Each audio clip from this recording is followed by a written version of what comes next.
नमस्कार दोस्तों, मैं हूं राजकुमार चौधरी और आप देख रहे हैं चेतना मंच। मैं इस समय मौजूद हूं मैनपुरी में। एक दिन में 22 लोगों को मौत के घाट उतारकर अपनी अस्मत का बदला लेने के लिए फूलन को जाना जाता है। बाद में राजनीति में आई, मेंबर ऑफ पार्लियामेंट बनी और किस तरीके से उनकी नृशंस हत्या हुई। उनकी बड़ी बहन रुक्मणी जी मेरे साथ मौजूद हैं। आज उनसे कुछ ऐसे अनछुए पहलुओं पर बात करेंगे जो अभी तक कहीं सामने नहीं आए। क्या कहना चाहेंगी? मैं कहना चाहूँगी कि देखिए, जो आपने पूछा कि बचपन से उसके साथ शोषण हुआ, अत्याचार हुआ, तो जो मौत की शिकार हुई और अत्याचार शोषण की शिकार हुई, तो जो 9 साल की बच्ची थी, मैं उससे बड़ी हूँ, वो मेरे से छोटी थी, बहन फूलन देवी। एक साथ हम लोग खेलते थे, एक साथ सोते थे, एक साथ खाते थे और उसको उठा करके ले गए परिंदे लोग और उसको ऐसे मौत के घाट फेंक दिया था। लेकिन मैं तो कहूँगी कि हमारे गांव के स्वरूप चाचा जी थे, जो उनके खेत में मिली हुई थी। जब उसको होश आया तो कहने लगे कि आप बेटी किसकी है? तो हमारे पिताजी को हम लोग जानते नहीं थे नाम, हम लोग लोहार देवी लोहार कहते थे अपने बाप को, पिताजी को, अपने बाप पापा को तो लोहार देवी दीन कहते थे, तो हम लोग कहते थे। तो हम लोगों का सताया गया। जो हमारे पिताजी की ज़मीन थी वो हड़प कर ली मैया दीन ने। आज दिन तक मैया दीन जीवित है। हम लोग खेतन में जाते थे तो वो लोग मारते थे। चना के खेत हम अपने खेतों से खाते थे तो मैया दीन चना के खेतों में मारता था। कुआं पर पानी भरने जाते थे तो वो लोग पानी नहीं भरने देते थे, मारते थे, बर्तन फेंक देते थे। हमारे मम्मी पापा को सताते भी थे।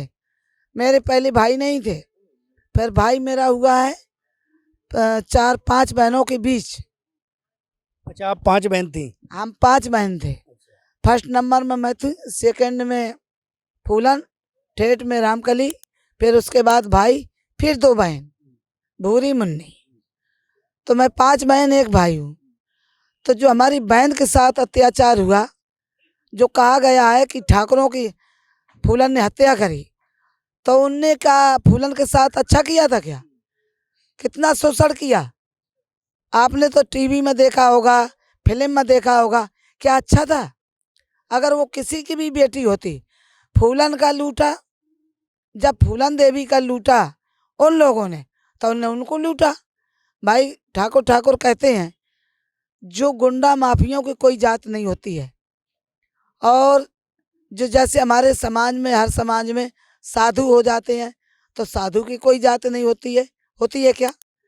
और जैसे कहा गया है कि हिजड़े हैं, तो किसी भी जात के भाई बिटियां होती हैं तो उनको हिजड़े ही कहा जाता है। जो फिल्म में दिखाया गया है, हाँ। आप उससे पूरी तरह से संतुष्ट है? उसमें सच है?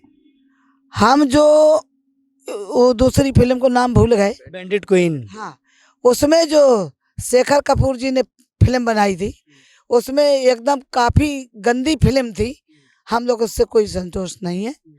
और ऐसे बहन बेटियों की अभी भी इज्जत लूटी जा रही है, अभी भी हम संतोष नहीं है।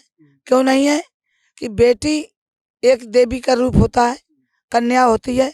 ऐसे परिंदे जो माफिया गुंडा उनके साथ शोषण, अत्याचार, बलात्कार करते हैं, ये ऐसे नहीं होना चाहिए। इनके साथ तो वो करना चाहिए जो बहन हमारी फूलन ने करा। अच्छा, उसके बाद जो फूलन ने किया, उसके बाद कुछ हालात परिस्थितियों में बदलाव आए? भाई ऐसे बदलाव है कि जब ये अत्याचार शोषण करते रहेंगे तो माताएं, बहनें, बेटियां सड़क पर उतर जाएंगी, हम लोग सड़क पर उतर जाएंगे। और जैसे एक फूलन के साथ अभी भी शोषण हुआ था बचपन में, शोषण से उनकी हत्या हुए। हत्यारे अभी भी खुला घूम रहे हैं। क्या सीबीआई जांच हुई? बताइए। जब मुलायम सिंह बाबूजी ने, और पहले शुरू में तो अर्जुन सिंह साहब थे, मध्य प्रदेश के मुख्यमंत्री। मध्य प्रदेश में मुख्यमंत्री थे उस समय, भिंड में फूलन का राय दिखाई, जंगल से लाने का उन्हीं ने काम किया। मैं उन्हीं को भी स्वर्गीय बाबूजी का प्रणाम करती हूँ कि जो फूलन का जंगल में लाए, जंगल से जेल में लाए, और फिर उसके बाद जो मुलायम सिंह बाबूजी ने जो कर दिया, क्या करा कि जेल से निकाला, केस वापस लिए, बेटी बनाया, बेटी बना करके मिर्जापुर भदोही से 3 बार सांसद लड़ाया और वो पार्लियामेंट पहुंचाया। आज उन्हीं की देन है जो बहन फूलन देवी का विश्व में नाम हो गया और पहला बेटी भारत में हो गया। अब उनका परिवार क्या कर रहा है? अब उनका परिवार का हमारे ये बच्चा लिया था, लड़की लड़का गोद, और हमारे पास रहती थी।